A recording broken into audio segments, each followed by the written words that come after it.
Patrick, sorry. Patay na si Mara. Parang nabingi ako. Ano? Naaksidente siya nung Sabado ng gabi. Ako si Patrick. At si Mara, girlfriend ko. Walang may alam sa relasyon namin. Hindi dahil ayaw namin, kundi dahil ayaw ng parents niya sa akin. Kaya ang alam ng lahat, magkaibigan lang kami. Isang tao lang ang may alam. Si Jen. Best friend niya. Mag-ingat kayo, lagi niyang sabi. Pag nalaman ng parents niya, gulo ito. Kaya naging lihim ang lahat. Mga tagong lakad, mga sandaling pagkikita, mga usapan na para lang sa amin. Pero kahit ganun, masaya kami. Sabado ng gabi, dapat magkikita kami. Nag-text siya, punta ako, late lang konti. Nag-antay ako, 10:00, 11:00, wala pa rin siya. Tinawagan ko, walang sagot. Bandang 2:00 na, may kumatok. Tok, tok. Binuksan ko agad.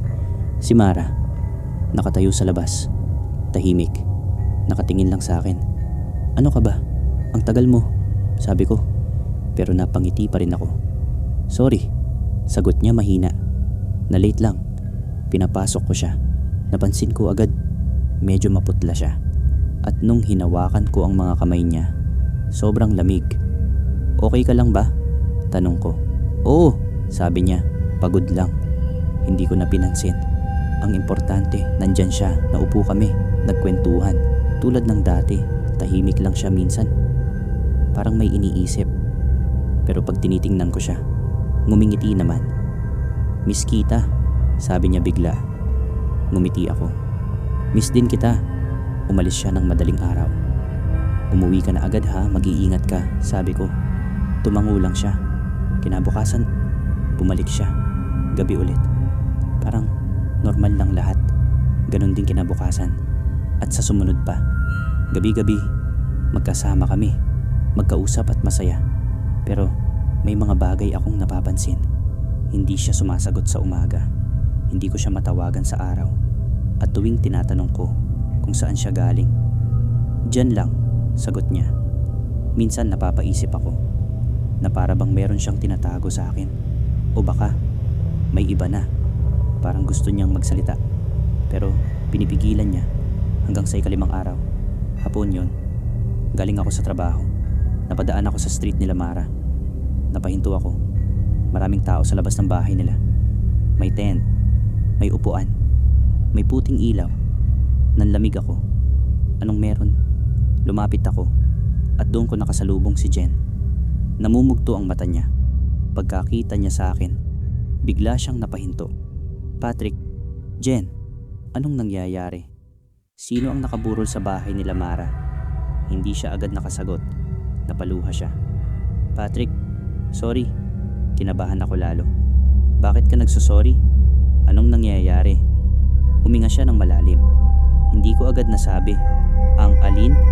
Tumingin siya sa akin. Diretso. Patay na si Mara. Parang nabingi ako. Ano? Anong sinasabi mo? 5 araw na, sabi niya, nanginginig ang boses. Naaksidente siya nung Sabado ng gabi. Pauwi sana siya. Papunta sa'yo. Biglang bumalik lahat sa isip ko. Sabado ng gabi. Yung pagkatok. Yung pagdating niya. Late. Dahan-dahan akong napaatras.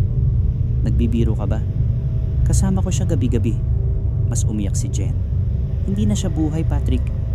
Hindi ko na narinig ang sumunod niyang sinabi. Kasi pumasok na ako. Diretso. Hanggang sa makarating ako sa harap ng kabaong. At doon ko siya nakita. Si Mara. Nakahiga. Maputi. Walang galaw. Eksaktong muka na nakikita ko gabi-gabi. Biglang nanghina tuhod ko. Hindi. Bulong ko. Kasama ko siya. Gabi-gabi. Tahimik ang paligid. Pero sa gilid ng kwarto, may naramdaman ako. Dahan-dahan akong lumingon. At doon, nakatayo siya. Si Mara. Parehong itsura. Nakatingin sa akin. Ngumiti siya. Mahina. Sorry. Bulong niya. Hindi ako makagalaw. Hindi ko agad nasabi. Sabi niya, gusto pa kitang makasama. Tumutulon na luha ko. Bakit? Hirap kong sabi. Hindi ka ba natakot? Umiling ako.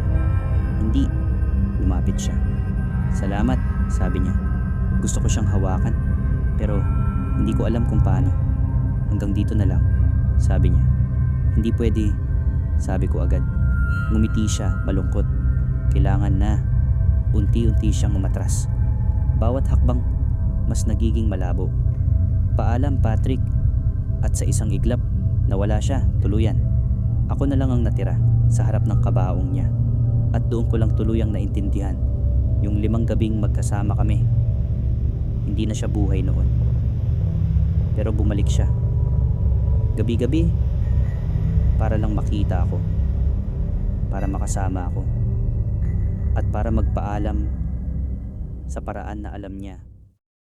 Kung bago ka lang sa channel na ito, huwag kalimutan mag-subscribe at i-click ang bell button para palaging update sa aking kwento.